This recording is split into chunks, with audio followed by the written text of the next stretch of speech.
Hello నమస్తే అండి అందరికీ. నా పేరు హరిప్రియ. నేను హైదరాబాద్ నుంచి మాట్లాడుతున్నాను. ఈ అమ్మాయి వినుష అనే అమ్మాయి మాకు పరిచయం అయింది ఇన్స్టాల్లో. మా పాపకు కూడా ట్రైనింగ్ ఇచ్చింది.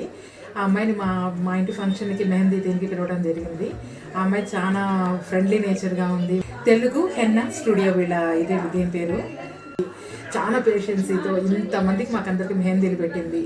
చాలా మంచి అమ్మాయి. నాకైతే ఈ అమ్మాయి సర్వీస్ చాలా బాగా నచ్చింది. నేనైతే చాలా హ్యాపీగా ఫీల్ అయ్యాను. మా పిల్లలు అయితే చాలా హ్యాపీగా ఫీల్ అయ్యారు. ఈ అమ్మాయి సర్వీస్ మీకు కావాలి అంటే ఈ అమ్మాయిది విజయవాడలో ఉంది, హైదరాబాద్లో ఉందండి. ఎక్కడికన్నా వచ్చి చేస్తుంది. చాలా పేషెన్సీతో ఉంటుంది. మీకు కావాలంటే కింద నెంబర్ డిస్ప్లే అవుతుందండి. మనకు తగ్గట్టుగా మనం ఎంత ఇదైనా కానీ చాలా ఓర్పుతో మార్నింగ్ మా ఇంటికి 10ంటికి వచ్చింది. ఇప్పుడు టైం 9:30 అవుతూ ఉంది నైట్. అయినా కానీ ఆ అమ్మాయి ముఖంలో అసలు నవ్వు పోవటకుండా అసలు నాకే ఈ అమ్మాయి ఎలా చేస్తుందని నేను ఆశ్చర్యపోతున్నాను. చాలా పేషెన్సీ, చాలా బాగా చేస్తుంది. ఈ అమ్మాయి సర్వీసెస్ అందరూ ఉపయోగించుకుంటే చాలా బాగుంటుందని నా అభిప్రాయం. Thank you so much.